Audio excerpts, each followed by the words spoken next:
Hi, this is Miss Wright, and I am going to go over Juliet's Premonition, Act 3, Scene 5 of Romeo and Juliet, and I'm going to link this to um, Romeo's Premonition that happens in Act 1 before going to the Capulet party.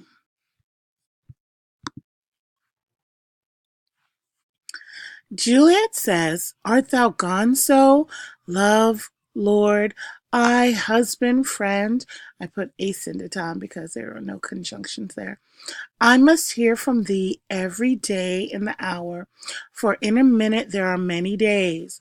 Oh, by this count I shall be much in years, ere I again behold my Romeo." Romeo responds by saying, "Farewell. I will omit no opportunity that may convey my greetings, love, to thee." Juliet says, "Oh, thinkest thou we shall ever meet again?"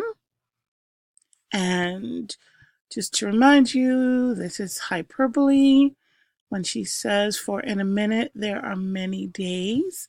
And this is where the premonition begins when she says, "Oh, thinkest thou we shall ever meet again?" It's an odd thing for her to say because they've just consummated their marriage. Um, Romeo is going to leave town, but she can't help but saying or wondering or feeling that she will never see this young man again. It's some people might chalk it up to female intuition. In a literary sense, it's obviously foreshadowing. Romeo says, "I doubt it not, and all these woes shall serve for sweet discourses in our time to come." That's dramatic irony. Juliet says, "Oh God, I have an ill divining soul. Methinks I see thee now thou art below, as one dead in the bottom of a tomb. Either my eyesight fails, or thou lookest pale. And trust me, love, in my eye so do you.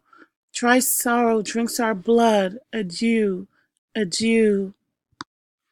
Okay, so we have foreshadowing when Juliet says, "Methinks I see thee now, thou art below." He's standing below her balcony now.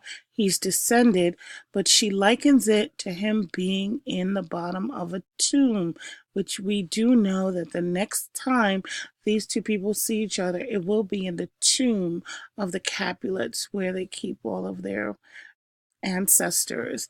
And of course, then, because we know it's dramatic irony, which is pervasive throughout this text. Um, and Romeo tries to say, that uh, he doesn't think so, but he acknowledges that dry sorrow drinks our blood. It's almost this vampire like image of sorrow taking the blood out of them. That's why they look so pale, because she had commented that he looked pale, and he says, "So do you."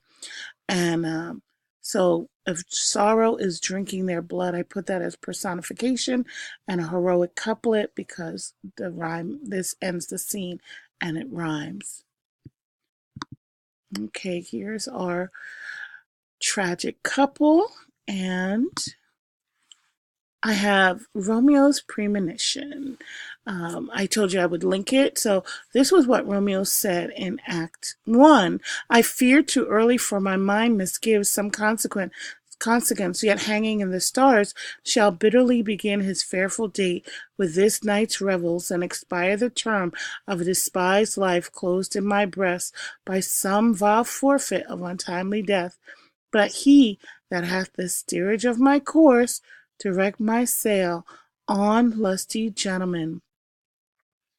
And so we can see when he talks about the fact that he feels he's going to have an untimely death, that's dramatic irony, as well as the premonition that uh, is going to come true.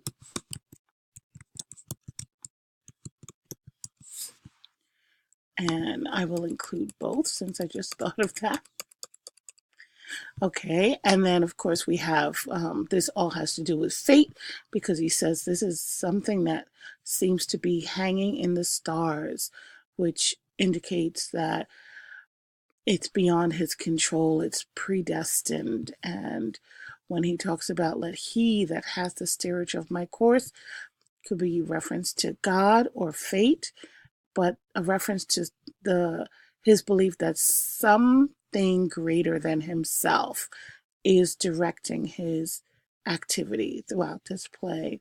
And he sees himself as a boat that, and we know that because he uses the word sail. And I have Shakespeare structures the play to show that these two lovers are as compatible as any two lovers. The fact that both of them experience similar things throughout this play and yet have never discussed it, are far apart, that they keep mirroring each other, shows how compatible they are, almost like two halves of something. So they mirror each other's thoughts without knowing it, see the oxymorons that's in Act 1 for Romeo and Act 3 for Juliet. When they are confused about love, they both express their confusion with a series of oxymorons, not something that people would typically do. See their similar reactions to the word banishment, and that's both of those occur in Act 3. They both have this tremendously acute reaction to the word banishment. They see no mercy in banishment. Banishment is the same as death to them.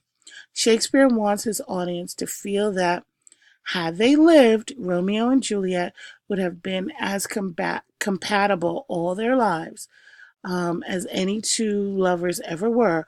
But this is tragedy, and that is not meant to be. But the fact that they are so compatible makes the tragedy even more poignant, even more troubling, even more tragic, that they could not find a way to be together in their community, in their situation. And again, as I said before, in a different video,